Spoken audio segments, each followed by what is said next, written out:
Oh, what's up, everybody, and welcome to MovieTrailerReviews.net.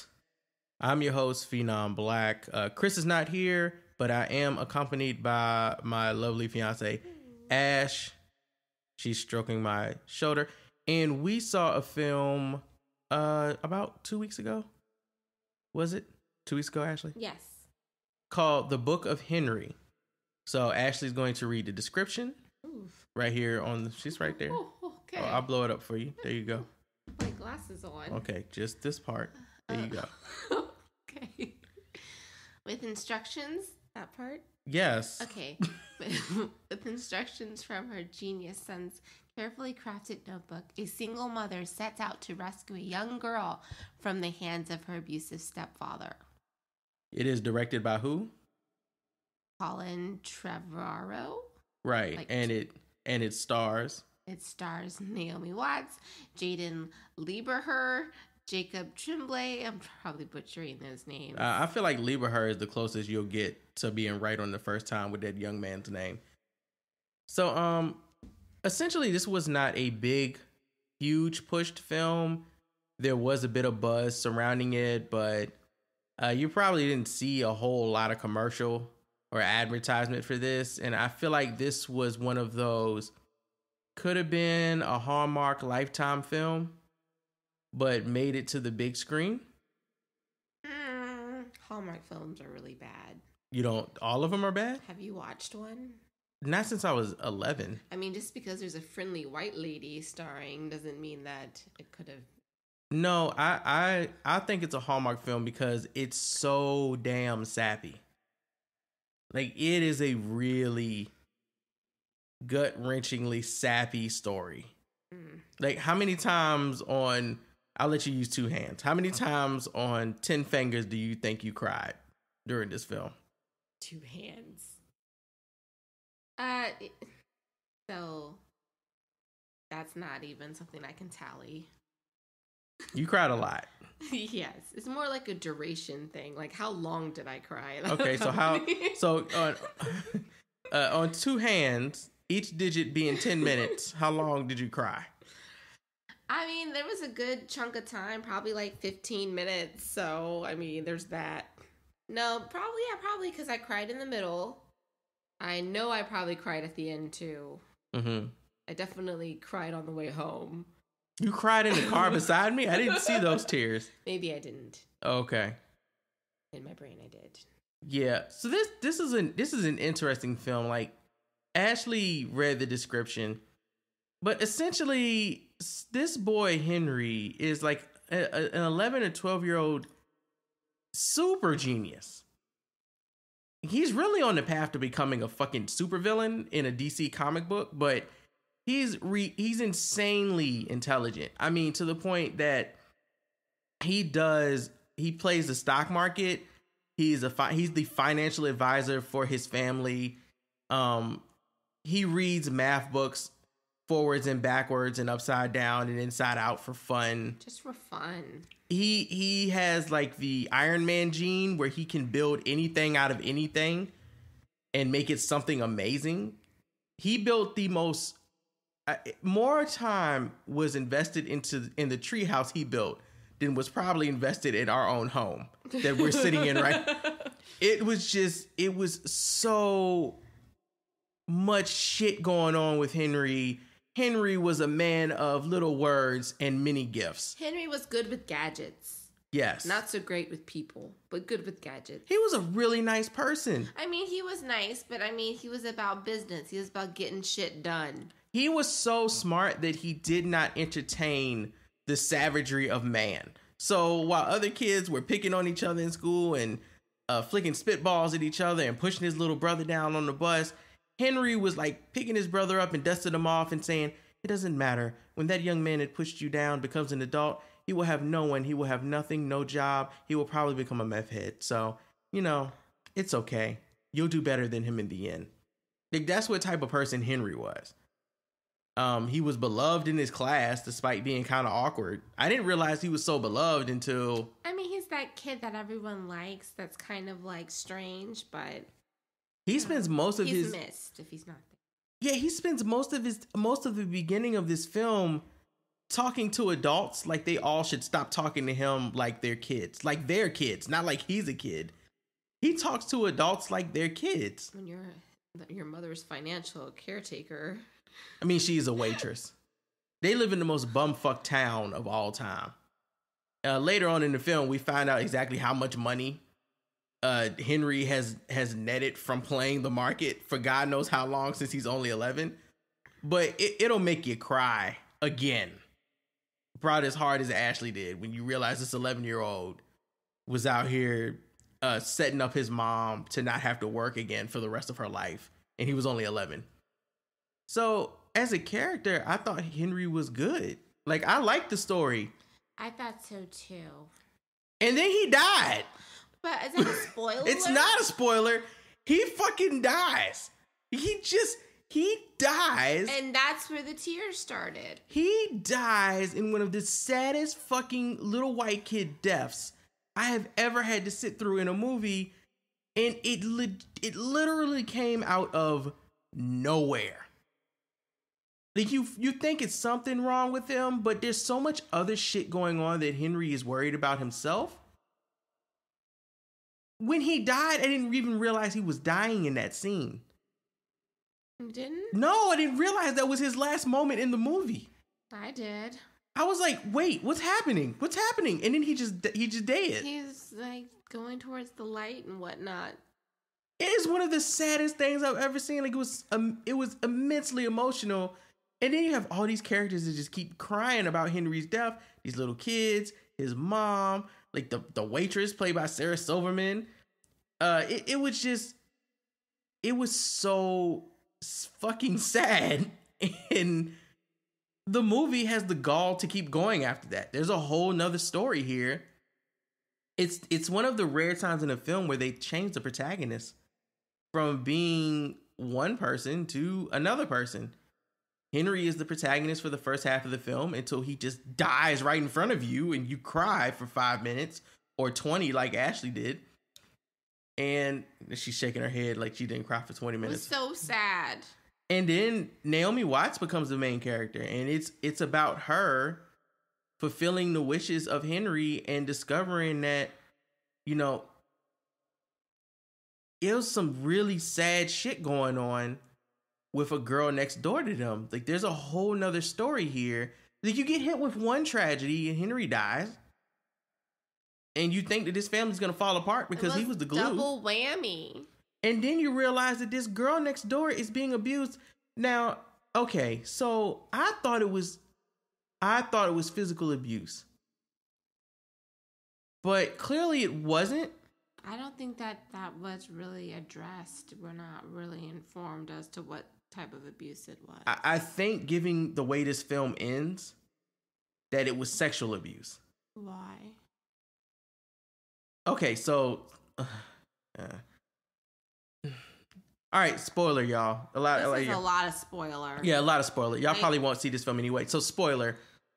And you usually don't commit suicide unless you're doing some really, really fucked up shit. And child abuse is not, sadly, in our society, beating your child just doesn't seem to be that fucked up.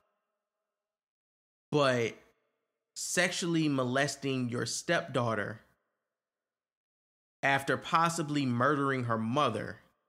What was that ever? Yeah. Addressed? When was that addressed? When Naomi and confronted him at his house and they had a conversation, and she had him do one of Henry's plans.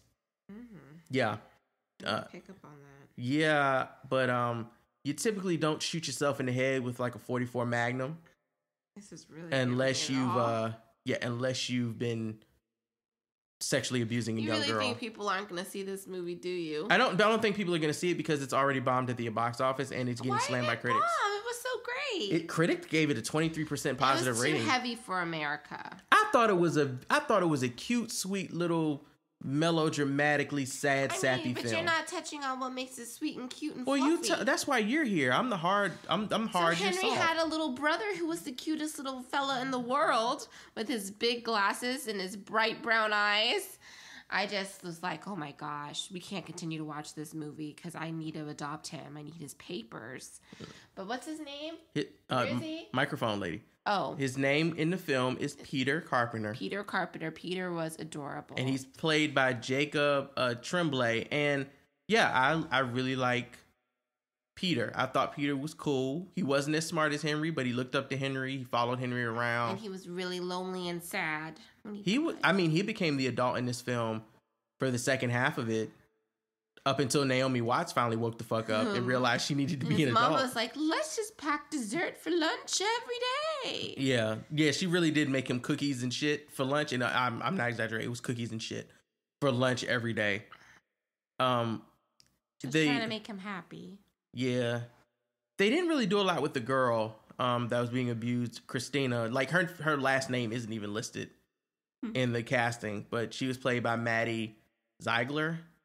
And her stepfather is played by Dean Norris, and people who watch Breaking Bad will remember Dean Norris as Hank from Breaking Bad. And again, in this film, as typically cast, Dean Norris is playing an officer. Because he looks like an officer. He does. Just in life. Just playing a really fucked up officer. And I mean, essentially, Henry passes, but when Henry passes, he knew about the abuse, and he has made a lot of ditch efforts without totally involving himself with and revealing himself to the abuser to try to get the situation stopped. I mean, there was a scene where he was talking to a black principal and she even blew him off. You know, like she knew it was going. You could tell by her reaction. She knew that this girl's being abused, and she just was scared to do anything about it because Dean Norris is an officer. Like, he's an officer of the community. He's a loved, respected officer. And Henry has this notebook, and he puts together this plan, and his dying wish is that the plan be carried out by his mother. And you get to see her kind of go through the emotions of having to deal with the loss of a son or a child while also trying to fulfill his wishes and deal with the fact that she's now aware that this girl that she loves this little girl next door, that this girl is being abused. And the film, it has its moments. I thought it was a good film. I didn't think it was a bad film at all. I completely think it was marketed to people like Ashley. Like, I feel like you would sit and watch this on a Saturday and then come back and be like, no, Brandon, you really have to watch this film with me. And then you'd force me to watch it. Yeah, probably, because you'd be like, no, I don't want to watch the Book of Henry. I do. I play a lot of Bloodborne. I'd rather play Bloodborne than watch the Book of Henry. But we all make sacrifices for the ones we love. In this hypothetical situation, I'm getting upset. Why? Oh, because you're okay. But yeah, it's just it's a cute little made-for-TV film that somehow made its way into theaters. And I honestly think that people will enjoy it because it hits you in the heart. Like, it has a lot of fucking passion in it for it to be not the most sensibly written film. There's a lot of shit in this movie that makes absolutely no fucking sense. So who gave it low ratings? Oh, we can go to the critics page and we can see which asshole critics decided that it deserved some Rotten Tomatoes, or way more Rotten Tomatoes than tomatoes. So let's see. Book of Henry. It's definitely not in the top box office, sadly. Do you see it? I just saw it. Go back. Where? Where do you see it? There. Oh, there doesn't tell me anything. You're looking with your eyes. So audience members gave Book of Henry a 69%. Critics gave it a 23%. And let's see what critics had to say about it. The film, yeah, it bombed. Horrible. It made $1 million. Like, it definitely bombed. And I don't think that they intended for it to be a huge success. Like I said, this was a made-for-TV film that somehow made it into theaters. But let's see. Ben Sachs from Chicago Reader said, this shift in genre is an ambiguous gamble, and I don't think it plays out successfully. I think you're full of shit, Ben. What do you think, Ashley? I think this is all a part of the problem with this world. All right. Matthew Lacona from San Diego Reader said, however hard the talented cast may try, those aren't people up on the screen. They're candles, balloons, and marbles. What the fuck does that even mean? When Ashley asked what the fuck does that even mean, point has been made. Peter Travers, one of my most loathed fucking critics ever. I never agree with this kid. From Rolling Stone says, even in this mess of conflicting ideas, you still get a sense of the childlike wonder that drives Trevorrow to tell stories. It's a rare gift and something to help him survive calamitous setbacks like this one. So basically, he's praising the director while continuing to shit on the film. Yeah. Let's see. Susan from RogerEbert.com said every book needs an editor. That's her form of corny shade. Throwing shade, Susan. Kath from Time Out said the whole thing is boring and phony. I didn't think. Okay, so this is what I have to say about this. So, I have a sociology background that I didn't use. And what I learned from that is in my child welfare classes that we live in a very adult-centered society where basically we as a whole, not everybody, but just like our ideology, we don't really think about children. And this whole damn movie is about children. So, unfortunately, this girl was really sexually abused probably in this movie. And that's uncomfortable for people because that shit is real. So they gave the movie low ratings. Yeah, I agree. There was a huge message to share with everybody, and there's nothing wrong with this movie. It was very powerful, and it's a shame that all of these critics said that this was bad. That's horrible. No, I completely agree with you. I thought this film was a nice family film. I thought it did.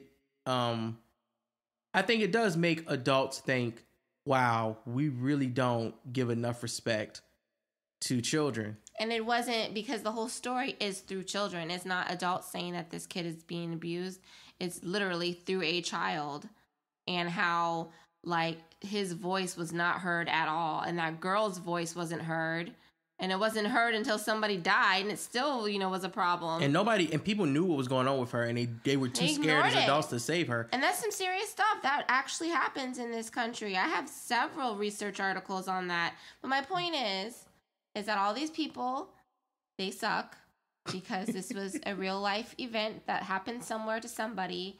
And I'm sad. Shit like this happens every day to kids, and adults look right past it. They look right through it because they don't want to get involved. Like Naomi Watts in this film is just as problematic as the rest of the community. They have an incident in a store early on in the film where Henry is like, yo, we should help this woman that's being physically abused in a fucking grocery store full of people, and nobody is stopping it. And a child is the only one who, with the basic ideology that children hold, you see something wrong, you say something. And the adults are like, you see something wrong, if that shit ain't being wrong to you, you leave that alone. And, that's really the other message that they were sending in this film with Naomi Watts' character. They were like, hey, you need to be an adult and you need to stand up for things. It doesn't make any fucking sense that your child coddles you and takes care of you. And you're the parent here. And that was like a huge epiphany for her in this film that she has to have later on is I'm the adult. No matter how smart Henry is, I'm the adult. Also, I can't be a coward and stand by and let this happen. So I thought those were great positive messages. I thought it was a feel-good film. I like the way it ended. It is corny. It is a corny movie. It is. And I don't think it's anything wrong with that. Sometimes you just want to see a film like this. Ashley is scrolling up. What are you looking for? For the director's name. Oh, Trevorrow. Trevorrow. Yeah, I just read it in one of the well it's right done, here. Colin Trevorrow. You read his name earlier. Thank you for being brave, Trevorrow. I'm not aware of what Trevorrow has done before. Should he ever come across this review, I just want to say good job. Wait, he directed Jurassic World? That's interesting. Bit of a jump, Trevorrow, from Jurassic World to the Book of Henry. Very versatile. Yeah, this guy directed Jurassic World. Holy shit. And Holy bananas. And everyone gave that good reviews because it was about fucking Jurassic World. Jurassic World's trash. God. He also did this film that Ashley and I have seen a long time ago on Netflix. I fell asleep. Sorry, you did fall asleep during Safety Not Guaranteed, but yeah. It wasn't good. I liked it. You redeemed yourself. I enjoyed this film. Was it? Well, you should watch it again because I wasn't awake. Yeah, I think you should watch this again. And I really shouldn't judge things if I fall asleep. So, is there anything else you want to say about this film? Because I think we spoiled it enough. I think you spoiled it enough. Well, you were here with me, so you're guilty by association. Go see it still. It's really great. We did leave out a significant amount, so you'll still be holding on to your seat to see what happens next, minus the ending and the middle. No, because we didn't talk at all about what Henry's plan is. And Henry's plan is pretty fucking crazy. So that was a really interesting part. If you don't like children, you won't like this movie. Like these critics didn't. I love children. I think that they are the best people in this world. Critics don't like anything. They don't even like themselves. They don't like themselves. They don't like Jesus. They don't like candy. They don't like ice cream. They're like, oh, these Twizzlers suck. They don't like babies. They don't like kittens. They don't like puppies. They don't like balls. Puppies are horrible. They don't like mommies. They don't like daddies. They don't like games. They don't like aunties. They like grandmas. They don't like nothing. Who doesn't like aunties? Critics. Right. So out of 10, what would you give this film? I'm going to give it a 9. All right. That's the Ashley scale. On the Brandon scale. Hold on. I don't have my own separate scale. The Brandon scale, this is a smooth 7 out of 10. I think this is a 7 out of 10. I think it did what it needed to do, and it didn't try to do too much. I was satisfied. I was entertained.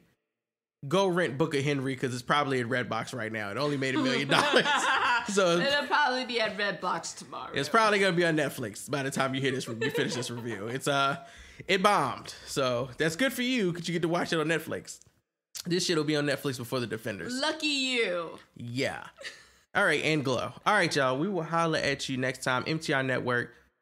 Make sure you go to the store and buy some of the new gear that they've got over there. And, of course, Phenom Black. I'm from Where's My 40acres.com podcast. Do they got shirts? Yes. Go buy you a shirt. Yep. And you can also hit up our store, Where's My 40acres.com/store to get some other gear. We all got gear. Everybody got gear. Shout out to NegroCon, MTR Network Movie Review. And shout out to Henry. He did amazing things with that book of his. All right, y'all. We'll holler at you next time. Peace.